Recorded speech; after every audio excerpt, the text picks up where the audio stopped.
Sa ibang balita naman, balot ngayon ang takot ang maliit na bayan ng Batarasa sa Palawan. Habang lumalapit kasi ang eleksyon ay sunod-sunod daw ang nagaganap na patayan doon. Narito po ang aming eksklusibong report. Gwardyado ngayon ng mga pulis at militar ang dating tahimik na bayan ng Batarasa, Palawan.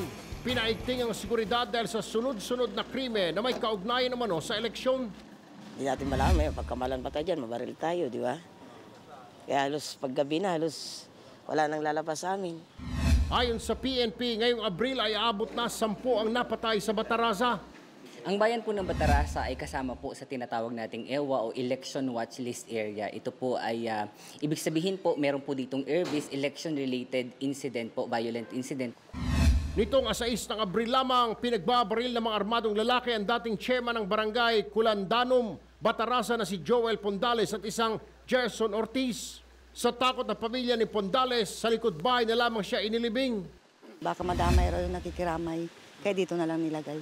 Wala na nakatira dyan.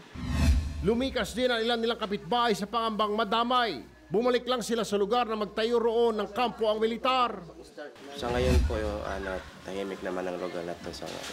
Kung walang military dito, hindi kami nagpirmi dito. Nag-aalis kami. Pagka umaga, bago lang kayo mag-uwi dito. Kaya inirekomenda ni Palawan Governor Jose Alvarez na ilagay sa Comelec control ang lugar. Ayun, Batarasa ang talagang very imminent na maging Comelec control. Dahil marami nang namatay Nagdagdag pa ng puwersa ng otoridad para matiyak ang kaligtasan ng mga residente. Dahil sa matinding takot na nawagan ngayon ng mga residente ng Batarasa, hindi lamang sa lokal na pamahalaan, kundi partikular na sa Commission on Elections na manghimasok para masiguro pa rin ang isang tahimik at maayos na halalan.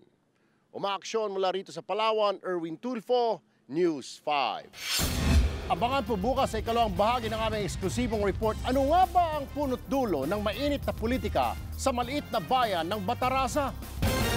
Be sure to come back. Use 5 everywhere. Copyright 2016.